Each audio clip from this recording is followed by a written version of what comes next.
안녕하세요. 밖에 비도 오는데 아이들 마음으로 있으면 아마 잡혔을 것 같아요. 아이들 마음으로 뭐 별거 있을까? 이런 데 잡혔을 수도 있고. 어머님들이 오신 게 좀 여유롭게 오셨던 거지 아니면 절박하게 오신 건지 어떠세요? 오늘 3월 모평 아니면 성적표 나오지 않았지만 대충 뭐 가채점 결과들 나오니까 좀 경악스러운 점수를 좀 있더라고. 혹시 수학 표점 하나 보셨어요? 만점에 170점까지 나온 표점이 나왔었고 그 다음에 뭐 2등급 학 같은 경우는 55점 되기도 하고 그 다음에 애들의 학력 수준에 관련된 거에서 좀 애들이 말들이 되게 많이 나오더라고요. 사실은 그 정도의 난이도 문제였는지 아니었는지 그 다음에 3월 모평이 이렇게 느낌이나 이렇게 오신 것 같아요. 약간 충격과 공포 이렇게 수능 성적이 안 나는 게 정말 다행이다 이런 생각을 하셨을 것 같기도 한데 사실은 제일 좋은 상황은 저희들의 조력을 안 받는 상황으로 우리 아이들이 수능을 다 만점 받고서 잘 가면 좋을 텐데 사실 뭐 이런 거죠. 저희가 사실 분석 설명의 의미도 이럴 것 같아요. 만약에 우리 아이가 3월 모평 때 일일이 다 찍고 대꾸니가 100이 나왔어요. 그럼 사실은 그냥 숫자가 얘기하죠. 이 숫자의 의미를 해석할 필요도 거의 그냥 없으세요. 근데 이런 경우는 뭐 거의 없을 테니까 이런 경우가 아닌 경우가 아마도 소위 말하는 입시 전략이나 또는 뭐 공부법이나 또 뭐 이거다 또 상황적 판단도 필요하지 않을까 싶은 생각이 듭니다. 그 다음에 요 시점 되면 이제 아이들도 그렇고 어른들도 그렇고 아마 이제 총체 점검이 필요할 것 같아요. 저도 마찬가지예요. 사실은 제가 이제 좀 창피한 고백을 하나 좀 드리면 저도 이제 노출 강의 학원계에 나온 지가 제가 2002년 말부터 수업을 시작했거든요. 월드컵 또 보고 나서 학원계 나와 있습니다. 근데 사실은 그 이후에 제가 이제 10년 넘게 수업을 하다 보니까 어떤 일이 하나 있었냐면 저도 나름대로 아이들을 굉장히 좋아한다고 생각했어요. 수업하는 거 너무 좋아하고 예전에 처음 여기서 강의 처음 시작했을 때는 1학년, 2학년 때 수업 좀 했어요. 그때 걔네들은 어디를 갔냐면 어머님들 아시고 뭐라고 할지 모르겠지만 수업하다가 재미없으면 애들하고 다 싸주고 데리고 나와가고요. 저기 롯데시네마에서 영화 보기도 했었어요. 그래서 수업을 되게 좋아했었는데 나중에 이제 어떤 일이 있었냐면 제가 3년 정도 수업하다 보니까 지치더라고. 강의하기 싫고 월급만 받았으면 좋겠다 이런 생각이 들었던 적이 있어요. 근데 제가 그러니까 수업하기가 너무 힘들어요. 그래서 거의 한 6개월 동안 수업을 안 한 적이 있었어요. 학원을 그만둔 게 아닌데 거의 안 하고 그냥 집에서 방바닥에 엑스레이 애들 표현대로 그렇게 앞으로 가가지고 제가 떼굴떼굴 불러내서 살았던 적이 있습니다. 그때 이제 잘했으면 다른 일을 한번 할 뻔했어요. 제가 이제 그 학원계 오기 전에 신문사 기자를 해갖고요. 정치부 기자를 했었는데 이제 아는 국회의원한테 연락이 왔어요. 너 뭐하고 있냐 그랬더니 놀고 있다고 했더니 보잘만한 생각 없냐고 물어보시더라고요. 그때 사실 심각하게 고민했어요. 학원으로 돌아올지 아니면 계속 엑셀을 찍고 있을지 아니면 정시판으로 다시 들어갈지 아니면 다른 걸 할지. 그러다가 제가 다시 이제 학원으로 돌아오는데 그때 마음 중에 하나는 뭐였냐면 수업하기 싫으면 정말 하지 말자는 거였어요. 왜냐면 인생을 아무데나 가장 좋은 방법 중에 하나가 하기 싫으면 하는 거죠. 근데 아마 여기 오시는 어머님들의 여기 앉아 계시면 아마 지금 고3 어머니 하고 싶으세요? 안 하고 싶으세요? 되게 양가적이죠. 어떤 면에서 굉장히 할 수밖에 없는 거긴 하지만 한편으로 고3 어머님을 즐기셨으면 좋겠어요. 제가 이래볼 수 있는 게 되게 사실은 우리 아이가 고3 생활을 정상적으로 하고 있다는 게 행복하신 것이 몰라요. 제가 봉사활동을 하는데 공부 친구들을 상담해 준 적이 있어요. 얘네들은 사실 노수를 가르칠 수가 없어요. 왜냐하면 노수를 볼 수 있는 성적들이 아니에요. 제가 성적이 어떤 성적을 봤냐면 올 9등급을 본 적이 있어요. 수능. 만점 봤을 때보다 훨씬 더 사실은 충격적인 점수였는데 그 친구들한테 해줄 거는 사실은 제가 내신을 설명들을 좀 해줬는데요. 그 부모님들을 봤을 때 사실은 여기 계신 어머님들 되게 부러워요. 저도 마찬가지로 제가 계속 강의하고 있다는 게 사실은 되게 나는 행복한 경험일지 모르겠는데 저도 이거 잠시 잊었던 적이 있어요. 잠깐 개인적인 얘기를 조금만 더 할게요. 그래서 학원에 돌아와서 언제든지 강의하기 싫으면 떠나자고 왔는데 그래서 저는 되게 수업을 되게 열심히 재밌겠다고 생각했는데 어떤 일이 한 번 있었냐면 제가 이제 그 대성 재수반 수업을 같이 하고 있는데 거기에 보면 이제 입학시험이 있어요. 입학고사. 보통 이제 대성의 유시험 전형 같은 경우는 애들이 어느 수에 한 4 정도 되는 애들이 와요. 이과는 조금 조정되긴 하지만. 근데 제가 이제 유시험 전형이 시험 감독 들어갔는데 그 시험 볼 때 보면 몇 명이 앉아있냐면 여기가 20명 정도가 앉아있어요. 근데 그 중에서 20명 중에서 몇 명 정도가 유시험을 통과하냐면 딱 한 명 정도입니다. 수학하고 영어 보는데 한 문제 정도 틀린 학교예요.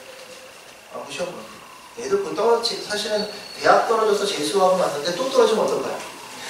정말 기분 나쁘죠. 근데 사실 저는 그 시험 과목 들어갈 때 어떤 마음으로 들어갔냐면 대충 시험 감독하고 책이나 좀 보자. 그리고 사실 들어갔어요. 근데 그때 시험 감독이 2명에 저 말고 한 분이 더 들어갔는데 그분은 강의 경력이 대성에서만 15년 하셨거든요. 강남대성 창립 멤버거든요. 고참이 들어가니까 저도 이제 걸레걸레 딸려 들어갔어요. 근데 5분 일찍 들어가셔서 아이들이 갖고 있는 빠트린이 없는지 다 체크를 하시더라고요. 그 다음에 뭐 하시냐면 시험 감독까지 대충 앉아있을 줄 알았더니 내내 돌아다니세요. 그랬더니 애들이 막힌 실수한 게 없는지 확인하시고 사실 아까 제가 문제 하나 틀리면 떨어진다 그랬잖아요. 애들이 문제를 못 푸는 게 한 2-3문제 나오는데 포기하고 엎어져요. 근데 깨우고 있습니다. 다시 보라. 사실은 그분이 만나서 가르칠 아이는 딱 한 명밖에 없고 나머지 19명은 본래가 아니었어요. 근데 마지막까지 챙기시더니 보내시더라고요. 제가 그때 나오면서 그분한테 뭐라 그랬냐면 되게 죄송하다고 했어요. 이거 학원 강사지만 저도 선생님이라고 불려주는데 똑같이 선생님으로 불려주는 게 되게 창피해요. 제가 그날 정말 죄송하다고 했어요. 그리고 저도 사실은 그게 제가 강의한 지 10년째 되거든요. 다시 마음 먹기 시작했어요. 다시. 정말 제가. 예전에는 제가 가르쳐 떨어질 때도 있으면 제가 잘못 썼구나 눈수 이렇게 생각했는데 그날 이후로 든 생각이 뭐였냐면 내가 떨어질 수도 있겠구나라는 생각이 들었습니다. 근데 저도 사실은 그 마음을 잊지 않으려고 하는데 여기 어머님들도 고3 생활에 확부모가 된다는 게 어떻게 보면 하면 되게 중요한 특기일 수 있어요. 그래서 이왕 좀 이렇게 즐기셨으면 좋겠다. 그 다음에 너무 심각하지 마세요. 일단 아이들 믿으세요. 물론 17년 동안 배신당했을지 모르겠는데 그래도 믿으셔야 됩니다. 믿으셔야 돼요. 자, 근데 좀 냉정한 믿음이 필요할 거고 제가 이제 그래서 그런 말씀 좀 드려볼게요. 사실은 이제 오늘 좀 주로 말씀드릴 거는 아마 금요일날 여기 고정부 설명회 있었고 전체적인 아마 3월 모평에 대한 성적 분석도 했었고요. 그 다음에 요 자료도 한번 나갔던 걸 알고 있습니다. 오셨던 분들이 계세요. 요거를 제가 활용해서 말씀을 좀 드려볼 겁니다. 가장 두꺼운 자료인데요. 제가 합격성 분석과 관련된 게 한지로 엎도록 할게요. 합격성 분석과 관련된 것들을 말씀드리면서 수시 정시 관련된 것들 그것도 중요하지만 일단 3월 모평을 어떤 방식으로 이해할 것인가부터 좀 말씀을 드려보고 그 다음에 그 합격성이 우리 아이들과 어떤 관련성이 있는지 좀 말씀을 드려보고요. 한번.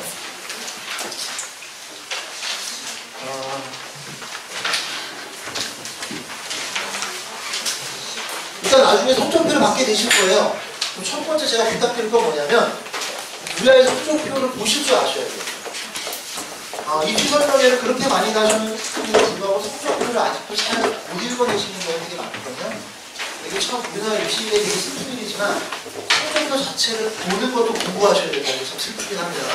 일단 성적표 보는 것부터 말씀을 드리고 그래야지 우리 아이의 성적표가 어떤 의미가 있는지 아실 수 있을 것 같습니다. 아이들 성적표 처음 나오는 게 뭐가 제일 먼저 눈에 들어오시나요? 과목명 딱 써있고 그 다음 등급명 또 뭐 있죠? 일단은 수능 거 말고요. 평가 거도 말고 그걸로 하죠. 우리 교육시험 거 4월에 교육시험 거잖아요. 또 뭐 나오나요? 원점 나오고 대본이 나오고 또 뭐 나와요? 네? 표준 점수 표점 나오고 또 뭐 나와요? 없나요 이제? 아이들 성적이 초연하신 것 같아요. 아닌가요? 또 뭐 없을까요? 물론 우리 아이 이름도 있고요, 뭐 학교도 있고 뭐 이런 거 있어요. 등급이 있고 또 뭐 있을까요? 그 다음에 백분위 중에서 다른 백분위가 있죠. 성차 백분위가 있죠. 또 뭐 있나요? 우리 아이가 틀린 문항 영역이 나와 있어요. 그렇죠? 틀린 문항. 그렇죠? 5단 영역. 그 다음에 또 나와 있는 게 있나요? 자, 그 다음에 제가 좀 말씀드릴게요. 이 중에서 중요한 게 뭘까요? 누가 중요? 등급이 중요하죠. 물론 성적 분석을 안 중요한 건 없습니다만 첫 번째 등급 중요합니다. 그렇죠? 이거 주로 언제 사용하죠? 수시 지원하고 또 하나가 있어요. 물론 이거 백분위하고 나중에 연동하긴 하겠지만 수시 지원 관련된 거라 또 하나는 우리 아이가 갖고 있는 성적 배상의 약점을 되게 명확히 보여줘요. 과목표 약점. 이거 파악하기 되게 쉽습니다. 자, 그 다음에 원점.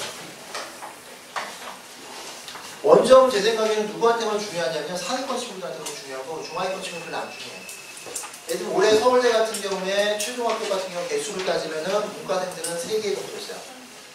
전과목이 3개. 3개도 떨어졌습니다. 보통은 이제 사과대 같은 경우는 수리를 뺀 2개였어요. 그러니까 사실 이렇게 개수를 딱 따질 수 있어요. 그러니까 원점이 바로 떠요. 그러니까 원점 틀린 개수 문항을 생각하시면 됩니다. 원점 같은 경우는 상위권은 중요하지만 중하위권은 원점을 너무 집착하지 마세요. 상대적 평가이기 때문에 원점이 올라가느냐 떨어지느냐 건 사실 중요하지 않을 수도 있어요. 사실 이건 좀 덜 중요할 것 같고요. 이건 주로 상위권을 중심입니다. 백분위는 중요한 거 안 중요한 거? 백분위 뭘 보여주죠? 이거는 사실은 등수로 보여주죠. 등수. 되게 제일 중요한 것 중에 하나가 백분위입니다. 왜냐하면 입시는 상대평가까지 절대평가. 상대평가죠. 그러니까 결국 백분위가 높아야 갈 수가 있다고 보시면 돼요. 등수로 보여주는 거고 또 하나가 이제 뭐냐면 요 두 개를 조합하게 되면 우리 아이가 공부해야 될 과목이 뭔지가 좀 더 명확히 나와요. 제가 예전에 설명할 때 이런 말씀 드렸어요. 아니 우리 아이가 3월 5평을 봤는데 2를 맞췄어요. 그 다음에 국어는 백분위가 95%. 그 다음에 수학이 99. 그 다음에 외국어가 99가 나왔어요. 자, 그럼 이제부터는 뭐 약점 처방에서 소위 말하면 이거에 대응해야 된다고 이런 전문가들이 많이 얘기하는데 우리 아이가 어떤 걸 공부시키고 싶으신가요? 수명. 어떤 과목이죠?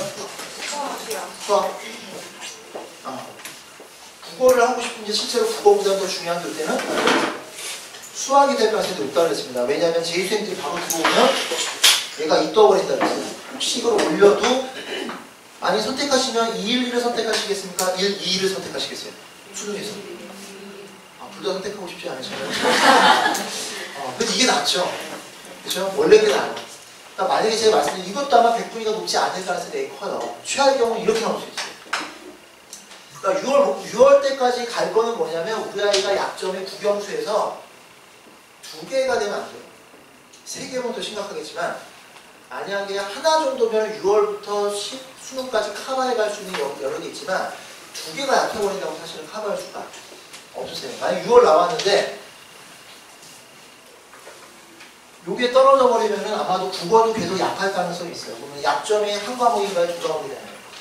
2과목이 되는데 그걸 파악하기 되게 좋은 게 백분위나 등급을 보게 되면 우리 아이가 근데 이거는 일회성만 보지 마시고요. 3월 거 있죠. 작년에 11월 거, 그다음 작년 9월 거 이것들을 같이 보셔야 돼요. 평균 내보면 대충 우리 아이가 어떤 과목이 약한 게 되게 있는지를 알 수 있는 백분위 여부를 확인하셔야 돼요. 약점 파악하기 되게 좋고 표점은 중요한 거야 안 중요한 거야? 제가 수능에서 얘기하는 게 아니고 3월 모평을 얘기하는 겁니다. 3월 모평에서 표점 중요한 거 안 중요해요? 이거 안 중요한 거지. 알 수가 없어요. 표점은. 이게 중요한지 안 중요한지 알 수가 없어요. 왜냐면 표점 갖고서는 우리가 위치를 정확히 알 수가 없습니다. 매년 바뀌어요. 표점은 매년 바뀌기 때문에 알 수가 없습니다.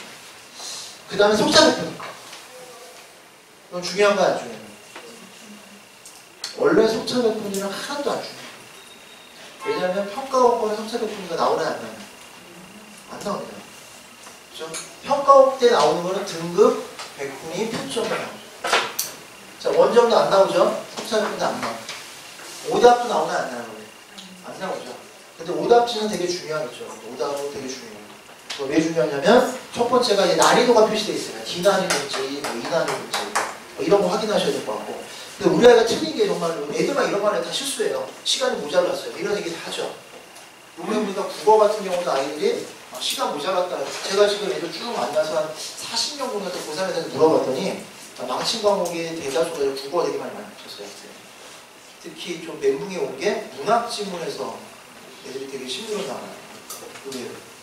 근데 나중에 애들 보통 이런 말 해요. 시간 끝나고 나서 시간이 모자랐던 거지 만약에 시간만 있었으면 맞출 수 있었다. 얘네들이 되게 많이 수학도 마찬가지고요. 근데 만약에 우리 아이가 D난이도나 E난이도 문제를 틀리고 있다고 하면 사실은 그 말을 다 믿으시면 안 돼요. 원칙은 우리 아이들 말들을 믿지만 D와 E난이도 틀리고 있다고 한다면 사실은 얘는 앞으로 개선이 안 될 가능성이 있다는 걸 전제로 전략을 짜셔야 돼요. 수학 특히 수학이 D나 E난이도 틀렸는데 얘가 실수다. 그럼 사실 믿으시면 안 돼요. 그럼 단기간에 올까? 예를 들면 수학 주제 언제부터 하셨나요? 우리 아이 수학 언제부터 하셨어요? 영어보다 조금 뒤졌지만 거의 아마 제 전에 10년 넘게 투자하셨을 거예요. 근데 안 올랐어요. 이게 몇 개월 만에 오를까요? 냉정히 판단하셔야 됩니다. 그래서 사실은 이제 첫 번째 이걸 분석을 하셔야 되고, 그 다음에 두 번째는 이제 우리가 시험이 3월, 9월, 5월, 11월. 이 시험 보죠. 중요한 거 오고 있죠. 성적이 이렇게 되기도 하고, 이렇게 되기도 하고, 이렇게 되기도 하고.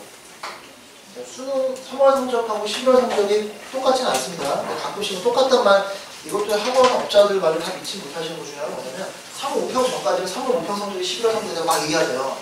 3월 5평 다 끝나면 돼요. 3월 성적과 11월 성적 같이 않다 이런 말 되게 많이 들으실 거예요. 사실 이게 교육부 자료에 통계로 나와 있어요. 3월 5평 성적과 소위 말하면 11월 성적의 상관성 문제가 나왔는데 성적이 오르는 친구가 25%입니다. 나머지 75%는 떨어지거나 유지되는 거예요. 고3의 기준을 따지면. 그러니까 우리 아이가 오를 확률이 25%가 있는데 실제로 25%는 통계를 잘 보셔야 돼요. 제가 사회학 전공을 했는데 통계에 허술이 좀 있습니다. 아주 쉽게 말씀드리면 이런 거죠. 이 25%가 누가 오르냐예요. 25%. 누가 오를 것 같아요? 아니에요. 지수는 여기 포함 안 돼 있습니다. 안 되는 애들은 고3 남았어요. 3월 모평 대비 11월 성적이 오르냐 떨어지냐. 이게 주로 어떤 애들이냐면 2등급에서 3등급에 걸쳐 있는 아이들은 올라요, 보통. 어디로 오르냐면 2등급 초반까지 오를 수도 있어요, 잘하는. 아니면 2등급 후반대. 근데 오를 수 있어요.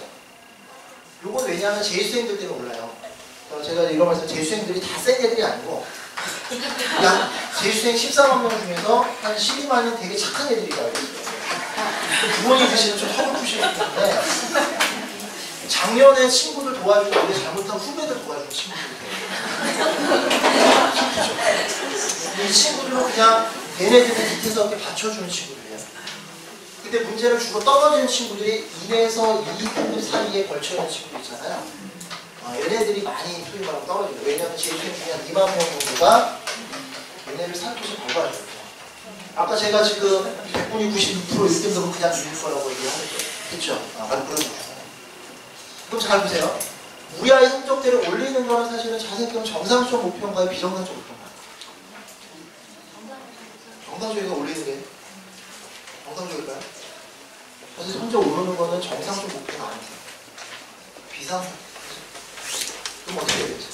목표가 비정상적이면 과정도 어떠셔야 돼요? 이게 과정도 비정상적. 그러니까 정상적으로 하면 정상적 결과가 나오고, 그러니까 별로 할 수 없어요. 이제 비정상적인 목표를 갖고 계시다. 올리는 게 목표라고 하면 사실은 정상적이지만 과정으로 비정상적일 수 있게. 근데 사실 비정상적인 건 어떻게 보면 되게 정확하고 되게 정상적인 비정상적. 아이가 내 눈에 든다. 정말 잘 보세요. 비정상적인 사람들은. 근데 아이가 내 눈에 별로 안 차요. 그럼 우리 아이는 지금 정상적으로 살고 있구나 이렇게 생각하시면. 근데 이제 목표는 대학을 가는 것도 이제 조정은 가능할 수도 있어요. 예를 들면 뭐냐면 올리는 게 목표가 아니고 눈높이를 내리실 수도 있어요. 근데 아직은 그런 생각하고 계시죠? 안 될 겁니다. 이 눈높이 조정은 나중에 언제부터 가셔야 되냐면 6월달 넘어가시면 정말 현실화 시키셔야 돼요. 왜냐면 제가 공고에 수능 9등급짜리도 대학에 갔어요. 그런 애들 대학 갈 수 있어요. 대신 그 전제는 뭐냐면 눈높이를 높였을까요? 낮췄을까요? 낮추면 갈 수 있어요. 그러니까 어디서 타협하실까요? 되게 냉정하게 생각하기 시작하시는 거예요. 재수를 시키는 것까지 고민할 건지, 아니면 우리 아이의 대학을 인서울 바꾸기까지 생각할 건지, 아니면 인서울이면 어떤 전략을 수행할 건지. 단순히 인서울로 목표를 잡고서 우리 아이가 표현을 하면 그 최저를 맞출 거 표현하면 정상이 오를 거라고 상상하셔도 안 됩니다. 근데 제가 이제 오늘 소개해드릴 건 뭐냐면 그런 커트라인으로 객관적으로 보여주는 거고, 그게 목표면 올려주는 겁니다. 아니면 따져주는 겁니다. 그럼 자, 이거 한번 볼게요. 이것도 적어가죠. 대학 그럼 이 일단 3월 모평이 중요한 이유 중에 하나는 뭐냐면 아주 제가 볼 때 아주 중요하진 않습니다. 실제 중요한 건 6월달인데 왜 중요하냐면 이 정도 생각하시면 될 것 같아요. 여기 S모 고등학교 친구였어요. S모고. 학교는 얘기 안 할게요. 학교에 명예가 있어서. 이 친구가 내신이 1.23 정도 됐어요. 근데 수능이 엄청 안 나왔어요. 3월 모평 지금 거의 이렇게 나왔어요.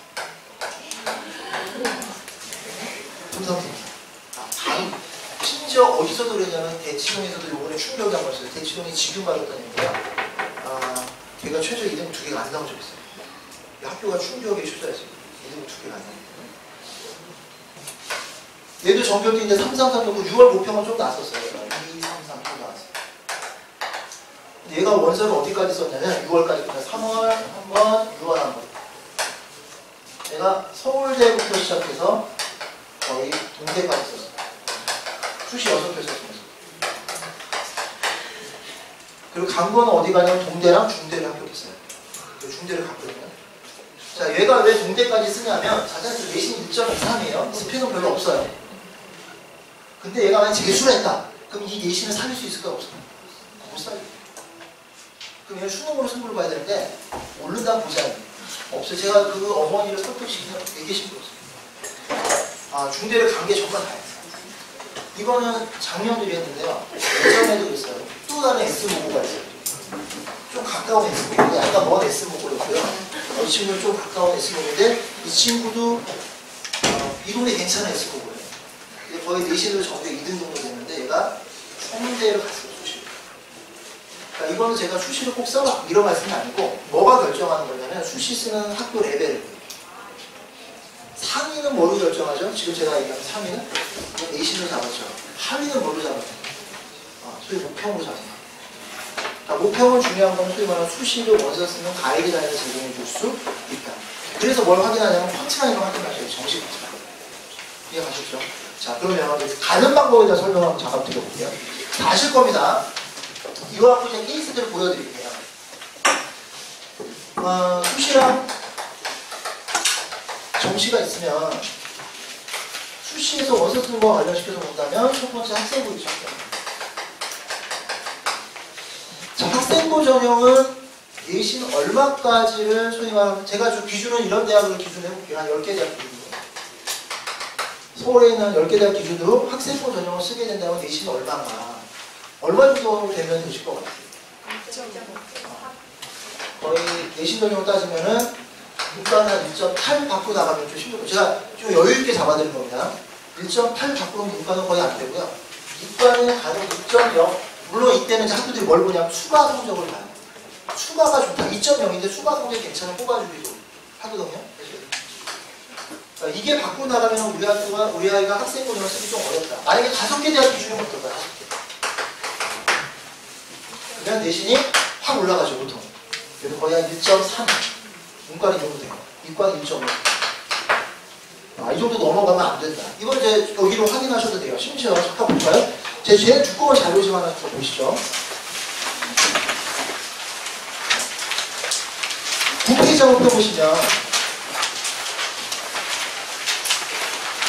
9페이지 펴보면 수시 합격생들 중에서 내신 평균이 나와 있어요. 주로 이 동네 애들 거 된 건데 건대가 내신 1.8이죠. 경희대 6점, 그다음 단대 2.3, 영희대 1.88, 서강대 1.23, 성신대 1.68, 세종대 2.39, 연세대 1.12, 인하대 2, 홍익대 1.34인데 홍익대는 학력 케이스니까 뭐 이렇게 아주 신뢰할 수 있는 건 아닙니다만 실제로 내신들이 이 정도가 노멀하게 보시면 될 것 같아요. 그래서 우리 아이가 요 성적 받고 나가면은 쓸 데가 별로 없다. 근데 학생들마다 좀 달라요. 왜냐면 우리 아이가 내신이 만약에 1.5예요. 근데 6월 모평이나 3월 모평 성적이 1, 1, 2개 나왔어요. 그럼 이 친구는 내신 1.5로 활용할 만한 학생부 전형 쓸 게 거의 없습니다. 거의 쓸 게 없어요.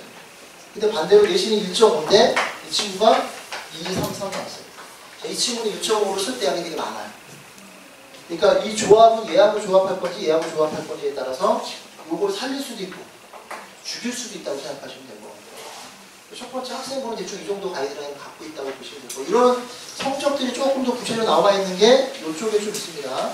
그럼 16페이지 보시면 학생부 교과 합격자 성적 페이지 나와 있어요. 예를 들면 건대 같은 경우는 내신 2.82, 뭐 과목도 2.87, 국민대 2.0 이 정도로 한번 보시면 될 것 같아요. 그 다음에 또 하나가 이제 학생부 종합이죠.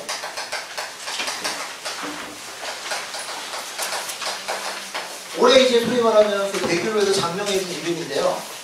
이게 예전에 특기 이름으로 불렸던 게 예전에 특기전형이라고 얘기했던 게 두 가지로 찢어졌어요.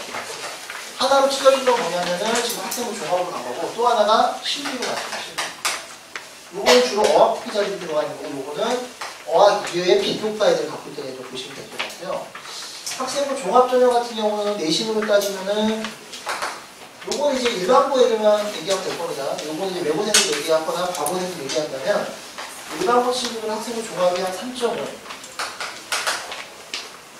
밖으로 나가면 쓸 데가 별로 없다고 보시면 되고 실제로 많이 붙는 애들 같은 경우는 그래도 1점대 메이저 대학들 같은 경우는 그래도 1점대를 갖고 있어요. 그리고 학생부 종합이라는 거죠. 그 다음에 이건 최고 밑으로까지 한번 제가 가이드를 잡아드린 겁니다. 1.3 그 다음에 특목고학생들 같은 경우는 학교가 좀 달라요. 애들 이 동네 외고인지 아니면 강남고 외고인지 어쨌든 달라질 수도 있는데 학교에다가 되게 달라집니다. 서울대인지 아니면 성대인지 이대인지에 따라서 외대인지에 따라서 많이 달라지기 때문에 이렇게 뭐 일반적으로 줄 수는 없겠지만 보통은 2점대부터 시작해서 쓸 수 있는 거는 4점대까지 쓸 수 있다. 5점 넘어가면 잘 안 되는 거 같아요. 물론 뭐 외대 같은 경우는 5점대도 외고생들이 되는 경우도 있는데 보통은 그 한 4점대 넘어가면 잘 안 되는 것 같아요. 그다음에 한영외고 같은 경우도 올해 서울대 같은 경우 보면은 내신이 3.4, 한영외고가 내신 3.5까지 잡아준 경우도 있었거든요. 올해 같은 경우 3점대에서 전멸한 것 같아요. 한영외고가 2점대 후반 유독 걸렸어요. 그 다음에 서울외고 같은 경우는 여기 지금 된 예들을 보면은 주영이나 이런 친구들 보면 내신이 2.299 정도 돼요. 외고에.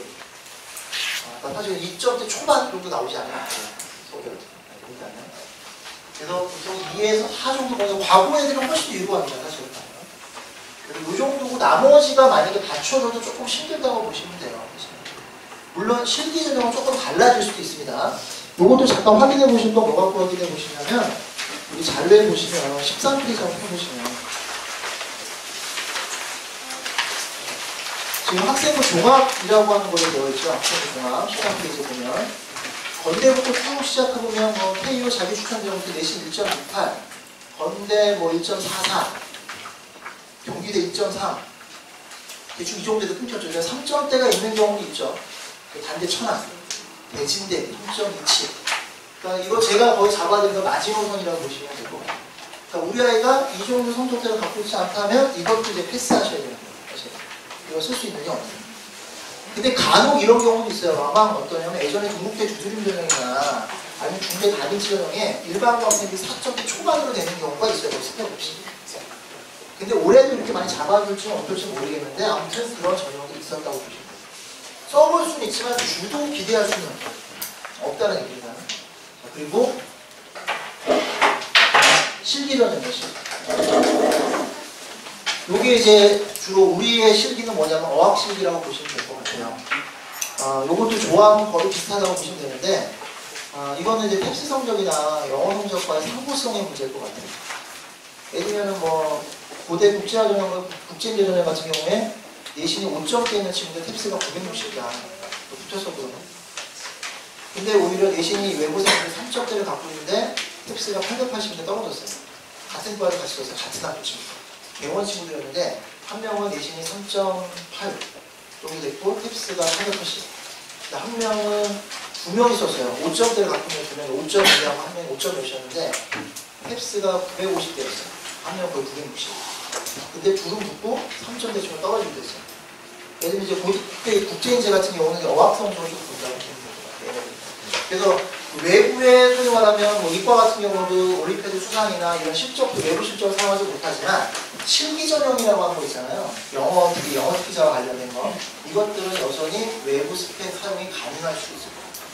근데 그거를 피하기 위한 전략이 몇 개 있습니다. 대학들이. 그래서 실기 전형과 관련해서 내신으로 따지면 작년 데이터가 정확히 없기 때문에 사실 특기로만 본다면 얘랑 비슷한 카테고리로 들어갈 수 있을 거라고 보시면 될 것 같아요.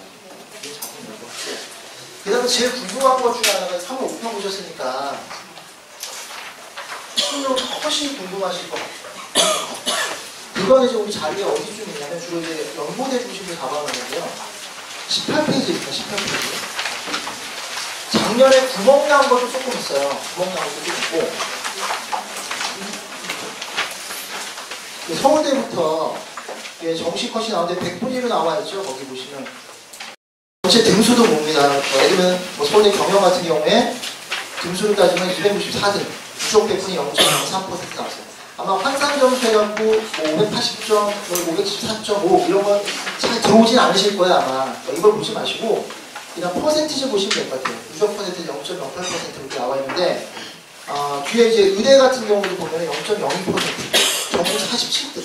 요번에 아마 그 언론보도 하나 들으셨을 거예요. 이과 만점자가 서울대를 떨어졌죠. 근데 쟤는 뭐 자기 나름대로 되게 행복하다고 생각한대요. 왜냐면 연대 의대를 6년 장학생이거든요.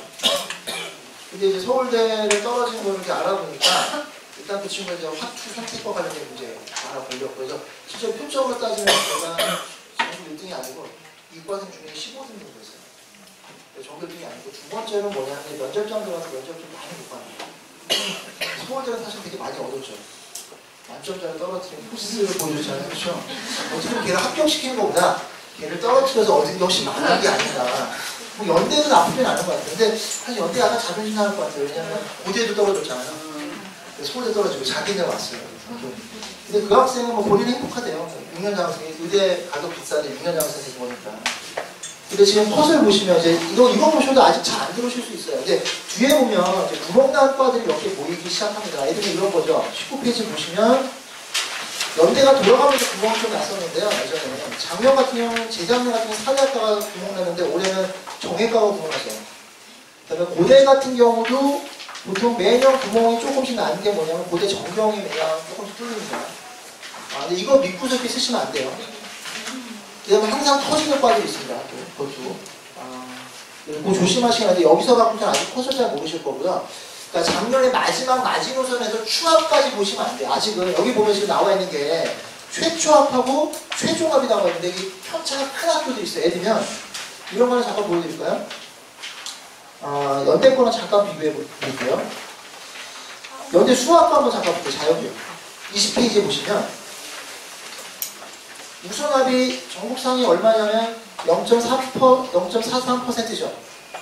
근데 실제로 최종합은 2.7%를 밀리는 것들이 보이실 거예요. 이렇게. 근데 지금 처음에 목표 갖고서 생각하실 건 뭘 보셔야 되냐면 최종합을 보지 마시고 일단 우선까지는 아니겠지만 최초합 정도로 기준으로 지원 전략들을 세우시는 게 바람직하지 않을까 싶습니다. 그래서 그것들을 좀 정리한 자료가 뭐냐면 뒤로 한번 가보시면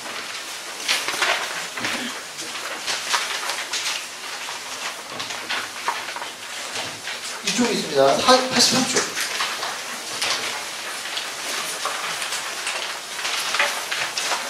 이거는 정확한 배치표는 아니에요. 정확한 배치표는 아닌데 대충 그냥 랜덤하게 러프하게 되게 그냥 잡아놓은 거예요. 저기 우리 83쪽에 보시면 83쪽 83인데 제 발음이 원어민 발음이 아니어서 우리 리스닝 문제는 아니고 83쪽에 보시면 유로 쪽하고 자연 쪽하고 나와 있는데 이거 갖고 대충 위치를 잡아보시면 되는데요.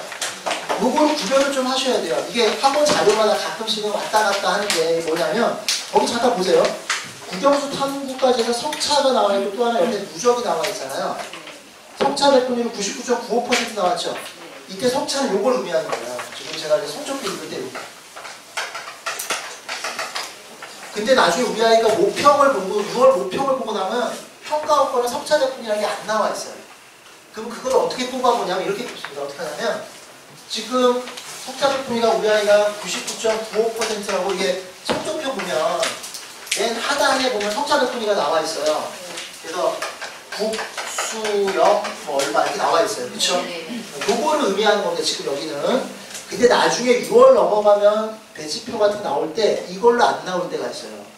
착각하시면 안 됩니다. 이거 뭐냐면 100분위 갖고 계산해요. 그냥 어떻게 하냐면 국어가 만약에 97, 뭐 수학이 98, 외국어가 99. 자 그러면 평균이 얼마 될까요? 더하기 나누기 3 하면 98% 나오죠. 이거는 100평이라 그래요. 그래서 자료에들 보면 어떨 때는 100평으로 나와 있고요. 어쩔 때는 석차 백분위로 나와 있어요. 보통 100평이 이렇게 나오면 석차 백분위를 99.4% 정도 나와요. 이게 좀 석차 백분위 좀 높게 나와요. 그래서 이걸 거꾸로 뒤집어 보시게 되면 나중에 지원 전략을 잘못 가져가실 때가 되게 많거든요. 그러니까 우리 아이 성적이 낮은데 높다고 생각하실 수 있고요. 거꾸로 높은데 낮다고 생각할 수 있어요. 둘 다 사실은 정상 치명적인 실수가 될 수 있으니까 석차 백분인지 100평인지를 잘 확인하시고 잡으셔야 돼요. 그래서 제가 아주 간단하게 말씀드리면 여기 수능 갖고서 기준 삼는 거는 제가 이제 예시로만 보여드렸어요. 예시로 보여드렸는데 수능 갖고 기준을 삼으면 이제 소위 말하면 서울대 스카이라인을 딱 보시게 되면 거의 100분위가 노는 게 약 99.9%. 이과까지 본다면 한 98.7%까지 내려가요. 좀 더 더, 98.5까지 볼 수 있겠죠. 요거 지금 석차 백분위로 보여드리는 겁니다. 100평을 보여드리는 게 아니에요. 그래서 서울대 기준이 되겠죠. 그 다음에 연구대 라인 같은 경우도 약 한 99.5부터 시작해서 98%까지, 한 98.3? 이 정도 내려가요. 물론 신학과나 문과 신학과나 뭐 보건이나 이런 데 내려가면 건축이랑 조금 더 떨어질 수도 있는데 대충 뭐 이 정도 잡으시면 되죠. 연구대 라인 같은 거. 안 적으셔도 돼요. 지금 자료 다 있으니까, 대충 다 있으니까. 그 다음에 이제 나중에 뭐 중경외시 라인부터 시작한다면 이것도 등급으로 보시면 돼요. 얘네들은 거의 뭐 1, 2로 보시면 될 것 같고요. 여기는 1, 2, 1이 될 수도 있죠. 잘 재주 좋으면. 이 정도 보시면 되고. 그 다음에 이제 서성부터 시작해서 쭉 보시면 좀 넓겠죠. 중경외시까지 본다면 대충 거의 99%부터 시작해서 97%까지. 중대까지 보시면 이 정도 보시면 돼요. 근데 이과는 더 내려갑니다. 이과는 여기서 마이너스 한 사실은 인서울 하기에는 문과보다는 이과가 훨씬 무겁죠. 인서울 받기도 좋은 대학들이기 때문에 이과 같은 경우는 할수가 뽑아놓죠. 의대도 많잖아요. 그래서 예를 들면 뭐 이과 같은 경우는 연구대가 순위를 따지면 몇 위권 라인인가요? 예를 들면 서울대 있고 후곡할수도 있고 의대 있고 연구대가 거의 5위권 라인이기 때문에 여기서부터 마이너스 5까지 빼주셔도 돼요. 나중에 밑으로 내려가시고 뭐 마이너스 2 정도 했다가 이과는 정도 내려갑니다. 그래서 인서울권으로 본다면은 문과는 90%. 인서울권으로 보시면 될 것 같아요. 동국대 조금 낮은 과. 그 라인이 형성되는 거. 아니면 수실대 좀 상위권과. 그 다음 이과 같은 경우는 80%. 그래서 이걸 갖고서 대충 전략을 잡아가시면 될 것 같아요.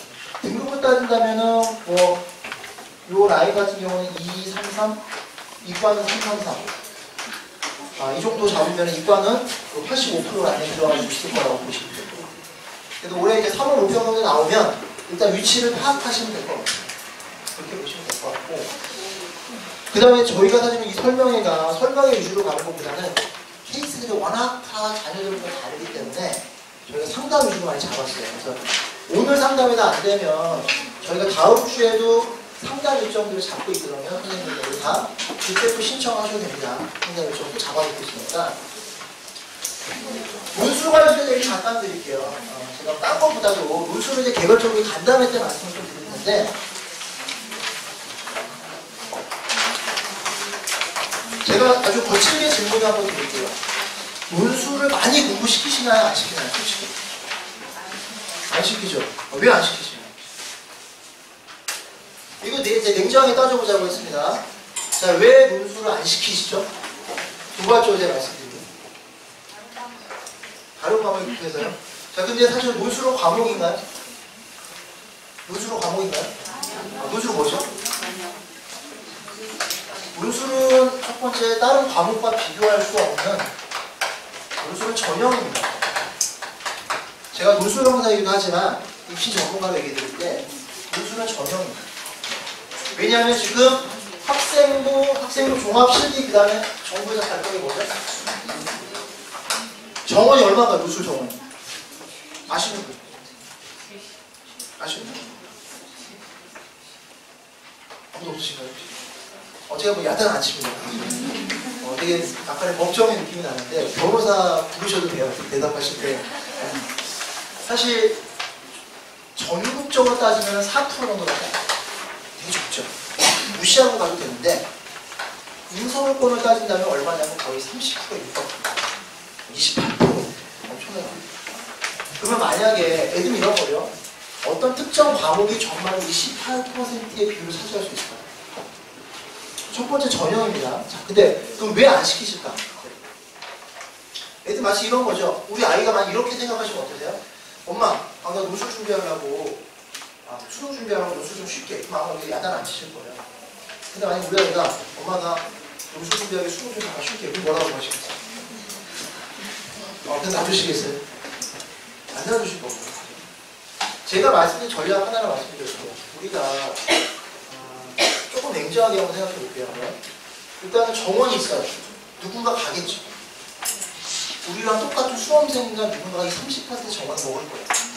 예를 들면 고대 같은 경우에 정시를 1000명을 뽑는데 수시 논술로 1200명을 뽑아요. 그럼 누군가 그 1200명을 갈 거예요. 그걸 포기할 수는 없겠죠. 안 하시는 이유를 저를 설득시키면 제가 부피를 놓겠습니다. 설득이 돼요. 진짜.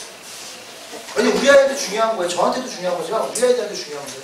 왜 안 시키는지 돼요. 항상 이유를 대십니다. 예를 들면 이런 거죠. 수학이 급하다고 영어를 안 할 수는 없는 거예요. 자, 수능이 급하다고 논술을 안 할 수도 없는 거예요. 제 말씀드려요. 첫 번째 대답입니다. 두 번째 뭐 있을까요? 왜 안 시키시죠? 아마 제 생각엔 이런 것도 많다. 내신이 나빠서. 내신이 나쁘면 합격하기 어렵더라. 자, 실제로 합격생들 보면 내신이 나쁘지는 않아요. 지금 여기도 우리 합격자 조사인데 우리가 이 데이터를 손댄 게 하나도 없어요. 내신 굉장히 좋아요. 보통 1점대부터 2점대, 3점대도 있지만 4점대들이 잘 안 보여요. 일반고도 외고도. 외고에는 3점대가 보이긴 하죠. 그 다음에 제가 보여드린 자료 중에서 5.3 자료도 있어요. 그 다음에 제가 제일 낮았던 내신으로 연대를 간 친구가 6.3도 있었어요. 그 다음에 실제로 연대도 공개한 것 중에서 가장 낮은 내신이 8.1이었어요.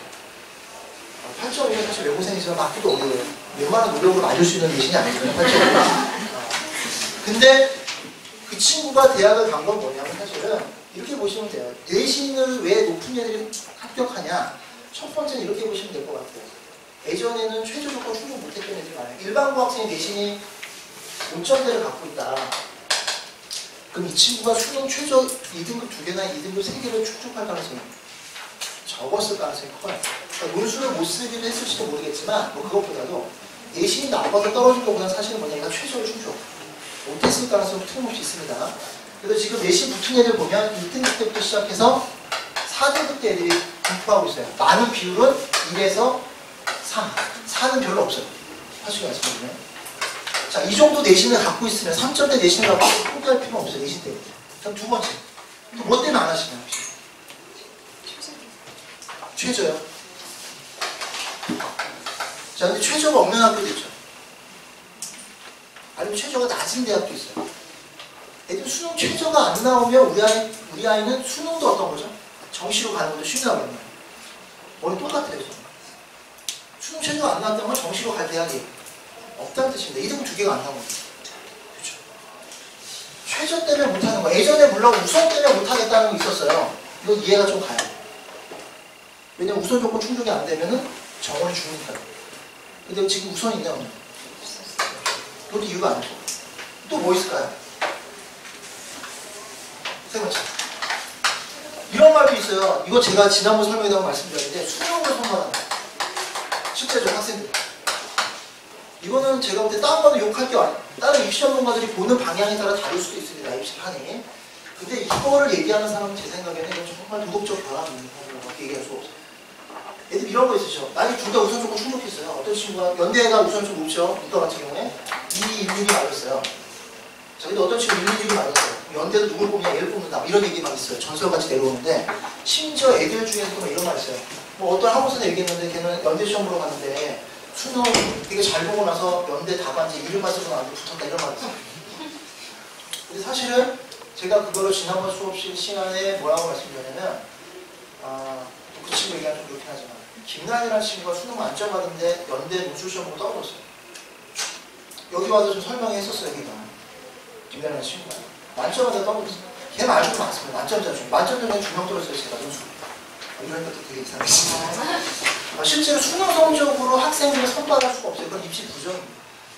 제가 다른 학원 욕해본 적 한 번도 없는데 혹시 저 얘기라는 학원이 있다면 정말 양심하세요. 이 얘기는 제가 해드릴 수 있어요. 그 다음 제가 소개를 시켜드릴 수 있어요. 그 수능 만점 받고 떨어진 얘가 궁금하다. 그럼 제가 소개시켜드릴게요. 우리 여기 강의실에 이렇게 사인이 써있거든요. 걔가 사실은 연대도 무지하게 낮은 거였었어요. 수능이 워낙 안 나서. 근데 수능이 대박 나왔어요.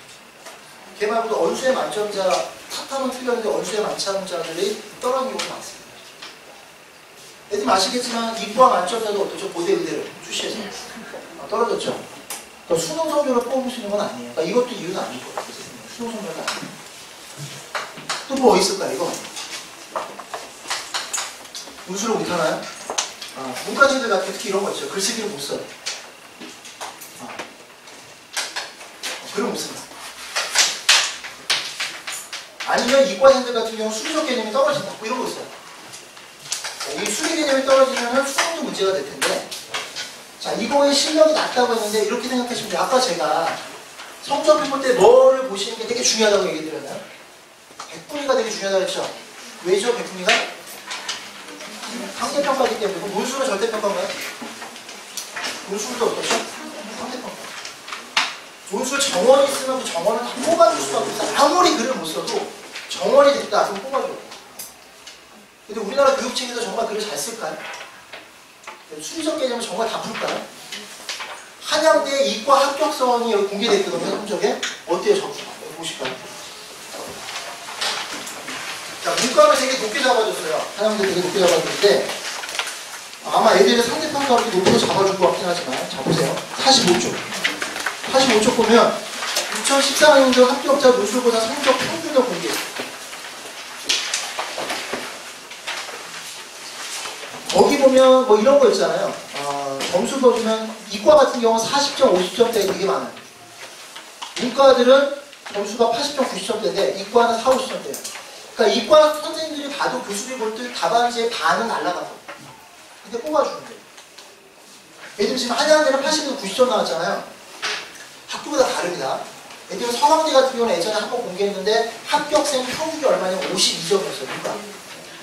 그 다음에 지원생 평균이 28점이었어요. 그러니까 서강대는 아는 거지 학생들이 글을 못 쓰는 건 알아요.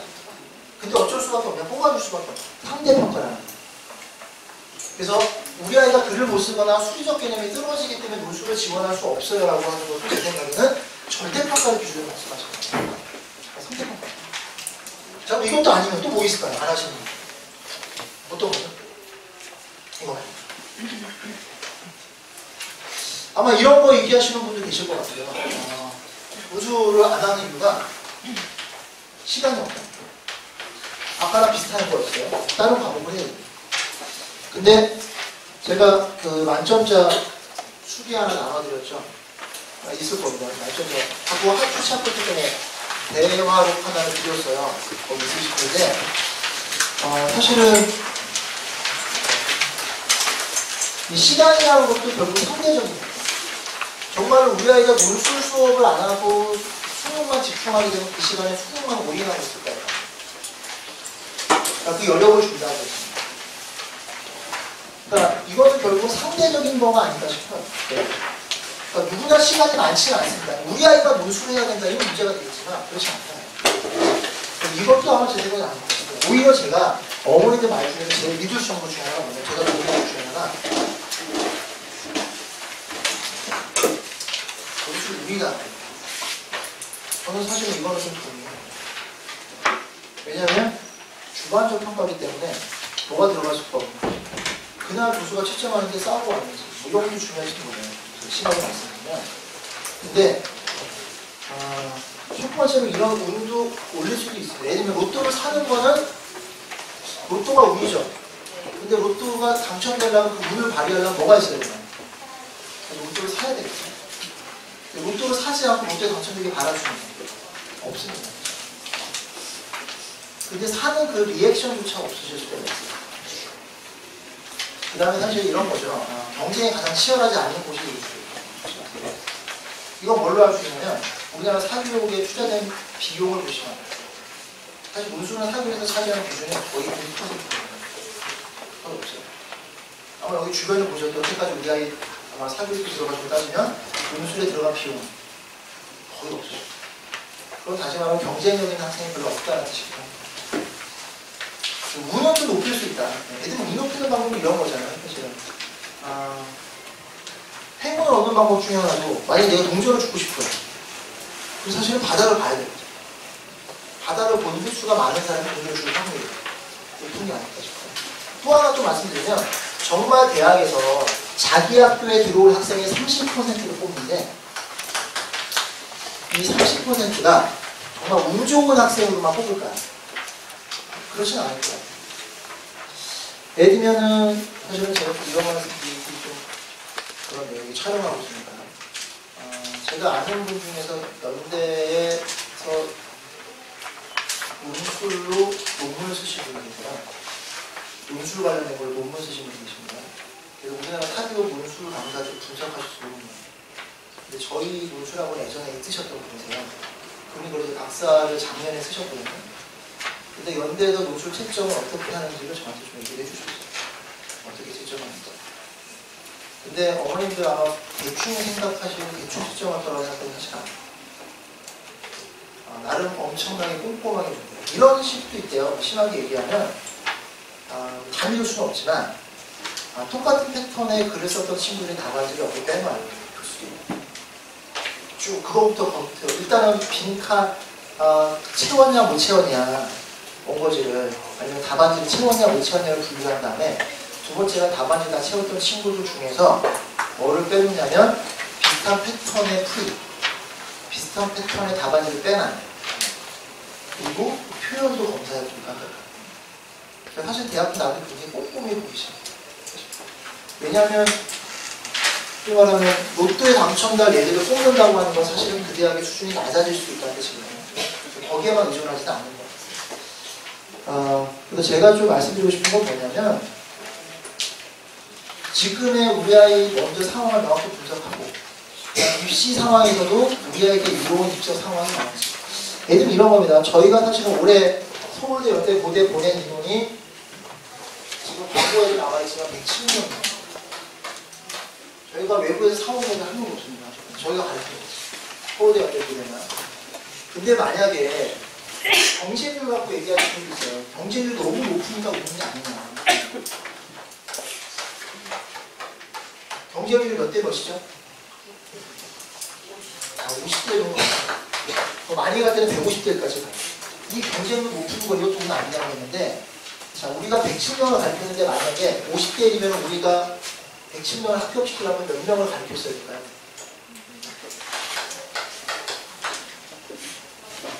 이월 따지면 얼마 가르친 거죠? 5,000명 가르쳤어야 되거든요. 5,000명 가르쳤으면 저희가 벌써 건물을 샀을 거예요. 얘는 5,000명씩을 저희가 가르쳤어요. 5,000명, 이 50명 중에 한 명을 합격시키는 구조가 아닙니다. 사실 이걸 되게 악의적으로 비판하시는 분들이 몇 분 계세요. 제가 이제 외가에 있다가 나왔어요. 사실 이런 문제들 때문에. 그런 의도도 있어요. 어떤 의도도 있는데 그걸 여기서 밝힐 필요까지는 없고요. 실제로 이 경쟁률도 허수 경쟁률이 엄청 많습니다. 예를 들면 아까 최저 말씀하셨는데 최저를 충족 못하는 학생들 혹은 결혼생들이 거의 40에서 50% 가까이 나와요. 특히 올해 연대 같은 경우나 고대 같은 경우는 최저 등급을 올려놨기 때문에요. 우선 없앴죠. 최저 올렸기 때문에 실제로 제 생각에 아마 연대가 지금 2, 1, 1 정도로 문과 최저를 잡았는데 이건 아마 언제 40에서 50%가 결혼된 거냐면 최저가 2등급 3개예요. 2등급 3개일 때 이 정도 나왔어요. 근데 만약 이런 2, 1, 1의 최저면은 최저 충족 못 시키는 학생들이 얼마나 많아요? 겉으로는 50대이지만 실제 경쟁률은 어떤 과는 10대 미만으로 형성될 가능성이 있습니다. 그래서 겉으로 보시면 경쟁이 높다고 생각하지 마시고 그것도 잘 판단을 해보시는 게 좋지 않을까. 그리고 여기 있는 개별적인 커트라인이나 합격성과 관련해서 궁금하신 게 있거나 그러면은 우리의 성적 표준이나 성적 상황을 보고서 언제든지 상담 신청을 하시면 되고 저희가 요 3월달 동안에 상담 기간을 잡고 있으니까 오늘 다 못하셔도 우리 아이들 거를 낮추면 상담하시면 될 것 같아요. 근데 오늘 지금 진행되는 건 아까 좀 전에 우리 그 총원장이 얘기를 하셨지만 이제 물가 육과 나눠서 설명하는데 물가도 좀 나눠볼 거예요. 우리가 타겟에 좀 맞는 예를 연구대 안에 있는 아이들하고 나머지들하고 좀 모르시는 분들하고 나눠서 설명가 이루어질 거고요. 장소는 지금 여기 안 되어 있으면 골로 가시면 될 것 같고 이과 어머니는 여기 계속 계시면 될 것 같아요. 그럼 일단 전체 설명이 여기 마치겠습니다.